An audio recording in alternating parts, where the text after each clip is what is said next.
Warning, this episode contains adult language, mature situations, delicious food, two unlikely friends, manga news, and some interesting updates. Remember to like, share, and subscribe. Listener and viewer discretion is advised.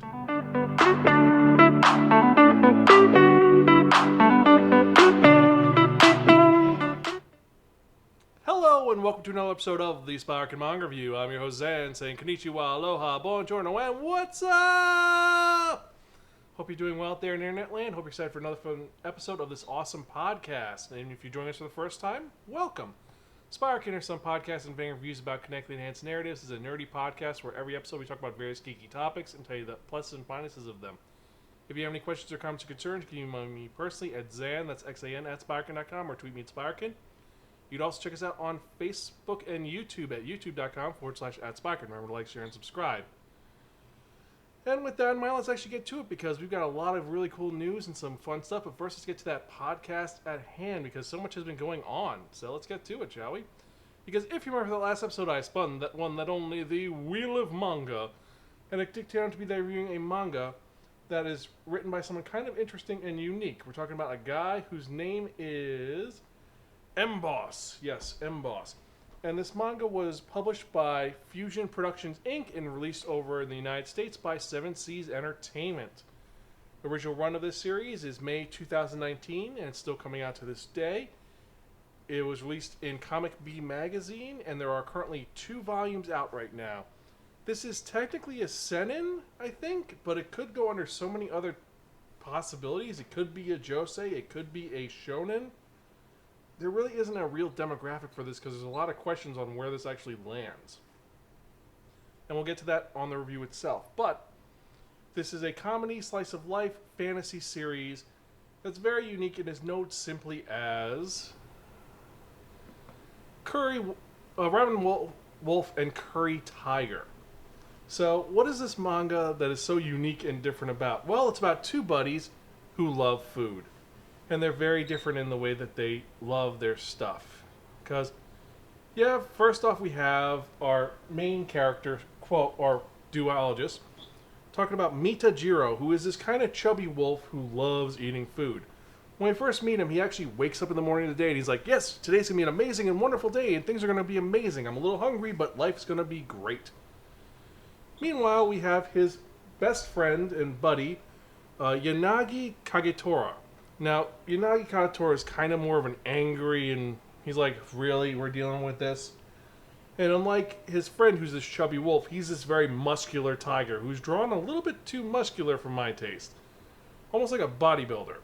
And they're 2 halves of the same coin, because they seem like they'd never be friends. One of them is all about embracing life. The other one's very, I'm going to stay in my headspace, I'm going to do my thing, and yes, I have a job as a doctor, but I am really going to keep to myself. And that's what the story of this is. And then we have them just their day by day thing and them dealing with it and their love of food, which is actually how they met, because one day one of them bumped into the other at a restaurant and they ended up becoming foodie friends, because that's the thing that they share in life is their love of food. And it's not like they're super gluttons. Like the chubby wolf, Mita, is a very obsessed wolf who loves curry. He loves ramen. He's addicted to it. He actually has a notebook of ramen places throughout the city, and every week Mita and Yanagi go to these different ramen places that eat food and indulge.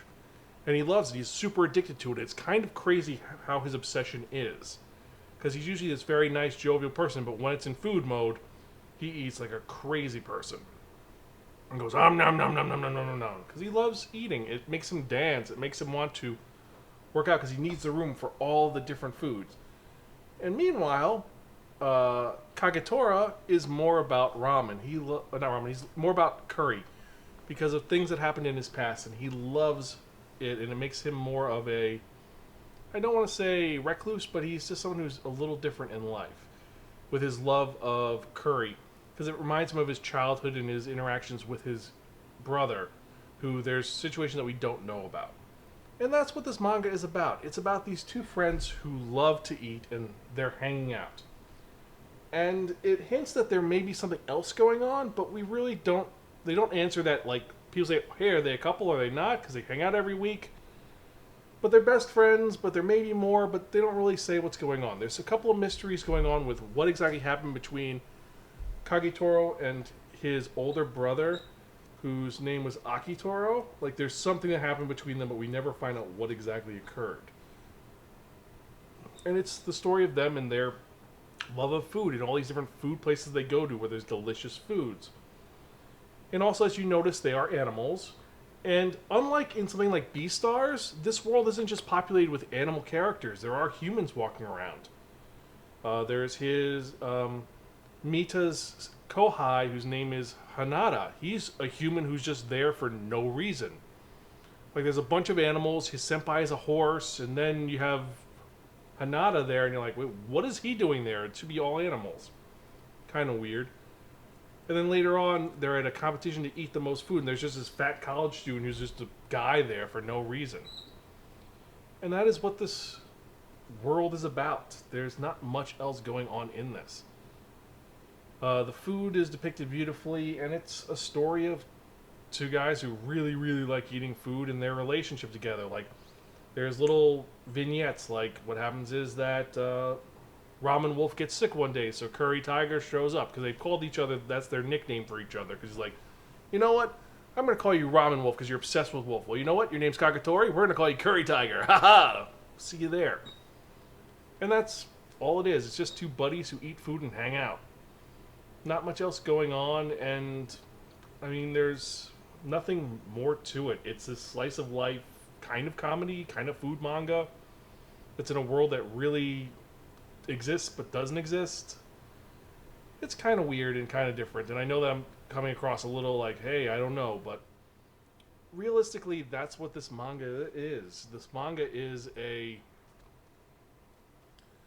story of two guys, and it gives you a vibe of that they are a couple, but it doesn't emphasize on it, and the way that the characters are drawn makes you think that it's going to be something like Bara. It really does, because let's be honest. For those of you who aren't aware, Bara is a macho man, burly man, big guys, not handsome people, gay relationships. So think M. Bison and E. Honda in a relationship, and that's Bara, pretty much. And that's what this is, because, I mean, you have pictures of, here's the cover. You see that Curry Wolf is drawn very muscularly, like a super muscular guy, and then Ramen Wolf is drawn a little more pudgy, but he's still kind of cute in a weird sort of way. So you get questions and just weird, very odd. Like, there's a good example early on, well, where it's just, it shows for no reason whatsoever, it shows on the back cover it shows Ramen Wolf's butt. For no reason. There's no reason why it should be there, but it's there. And then there's pictures of Kagetora or Curry Tiger in very, well, poses. It's not titillating, it's not sensual, it's just like kind of just, why is this even in this? It should not be here.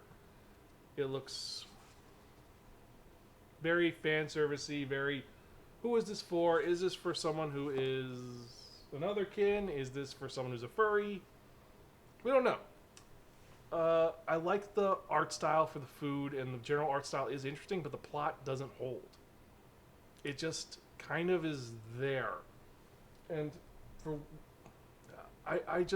it's not the best thing ever. It's just kind of annoying, to be honest with you. Like, I like the concept that they're hanging out eating food, but then besides that, nothing else. It's stagnant, and I don't know who this is for. I really don't. So for that reason, I was trying to debate on where it should go, what we should do, what I should give it. But I'm going to have to give this our second lowest rating, which is typical reading material at a local correction facility or psychiatric institute. This is meh. It's really not that great. It's poorly done. The art style's fine, but and the production quality is kind of cool. I like the fact that you have Ramen Wolf on the covers, even though it's kind of weird seeing him naked on the front and then seeing his butt on the back. But I don't know.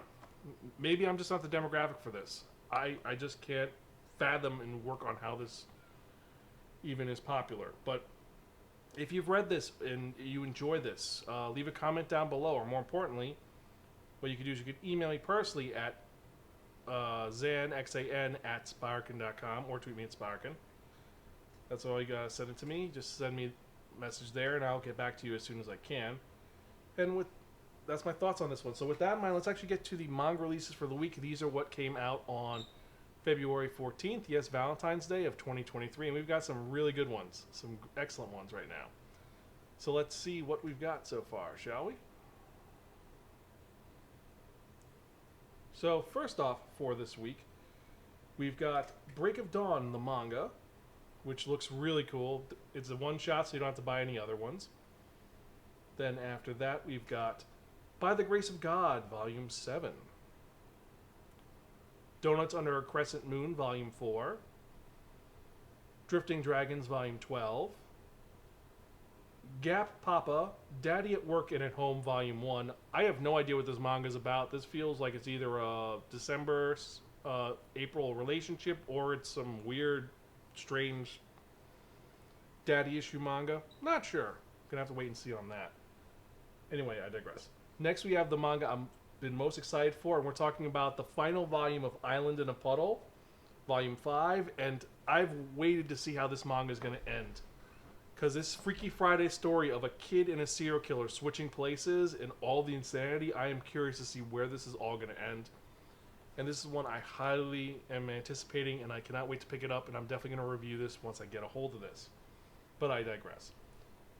So after this, we have Komi Can't Communicate, Volume 23. We're not at the end yet. We've got a ways to go, but we're almost there.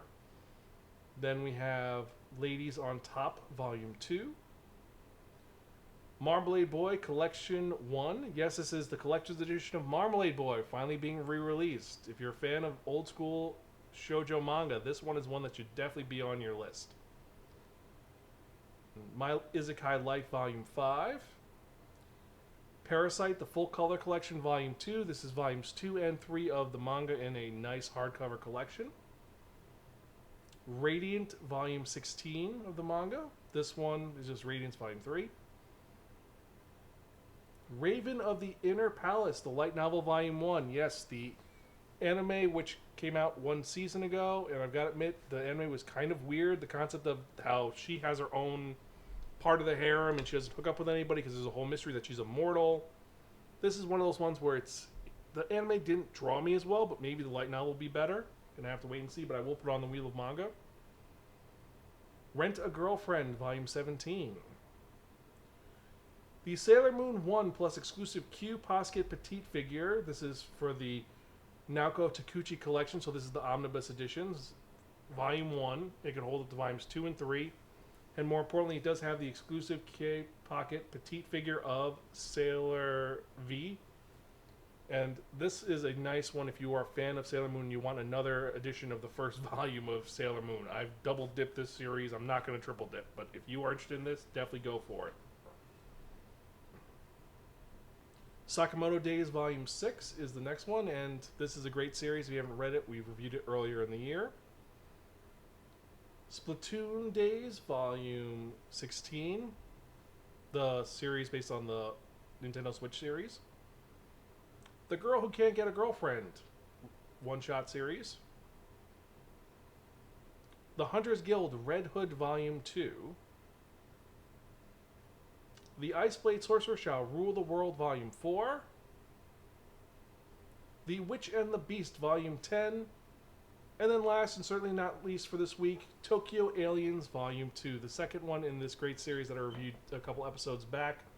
The story of a young man who joins an MIB-style organization to find out what happened to his father. Is this going to be good? Well, you're going to have to wait and see, but I'm excited for this. So out of all these ones, the ones that I'm most excited for are going to be The Girl That Can't Get a Girlfriend, Sakamoto Days Volume 6, Parasite Full Color Collection, Marmalade Boy, Komi Can't Communicate, and Island in a Puddle. So which are the ones that you're most excited about? Let me know. Email me, zanspiraken.com, or tweet me at Spiraken. And let me know your thoughts on which of these series you're most excited about, because there are so many of them which have come out, and so many that look really, really cool, and just, they're that way. But I digress. So, I'm excited to see how things are going to go, and Whichever of those ones you are, let me know. Email me, zanspiraken.com, or tweet me at Spiraken. Let me know where your thoughts are on this. And before I go any further, I'd like to thank all of you who are listening. I appreciate each and every one of you. You're all really awesome. And every email I get, every comment I get, every new subscriber, it gives me more motivation to keep doing this podcast for as long as I can. So I know things have been kind of weird, and also my voice sounds kind of shot. I'm a little under the weather because I've been moving tons of boxes, and there's tons of dust. And the reason why I'm moving so many boxes is because we are moving. Yes, Spiraken is moving locations once again. For those of you who've been listening for a long time, we used to be in New York. Then we moved to Massachusetts, and now we're moving again to another state, a further state down. Where that is, well, you're going to have to wait and see. But worry not, I will still be going to most of the cons that I usually go to. Still going to Anime Boston, still going to be a regular there. Still going to be going to Otakon, Anime Next. Up in the air right now, but we're going to wait and see. But I digress. If you enjoy listening to this podcast, definitely check out our website, www.spiraken.com. Tweet us at Spiraken. Remember to like and subscribe on our YouTube channel, youtube.com/@Spiraken. And if you enjoy what you hear and want to help us create more fun content for you to enjoy, definitely check out our Patreon at patreon.com/Spiraken, which has tons of unreleased episodes, audio files, some really absurd comments, and tons of rewards for our various members who are society members. We have 4 tiers and tons of things going on. So let me know what your thoughts are and if you enjoy that. So with that in mind, let's get to the part that most of you have been waiting for. And what are we talking about? I'm talking about that one, that only, the Wheel of Manga! Yes, friends, the Wheel of Manga, except no substitute. Now, what is the Wheel of Manga? The Wheel of Manga is a Wheel of Fortune with 10 slots on it.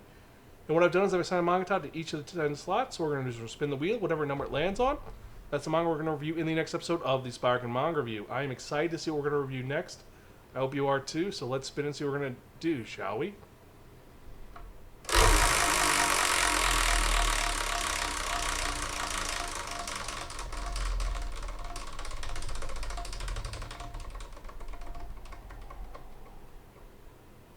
Number 4.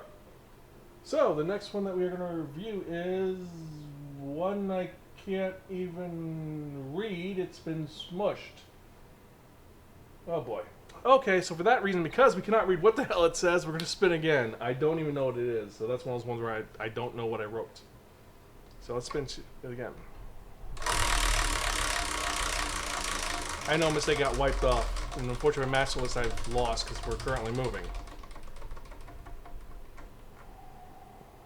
Okay, number 2. So we're going to be reading Kowloon, created by the creator of After the Rain. Is it going to be good? Is it going to be bad? Well, you're going to have to wait and find out in the next episode. But I hope you enjoy, and as usual, I am your host, Zan. I'm Gonzville. I'll catch you guys next time, and keep reading manga. See you later.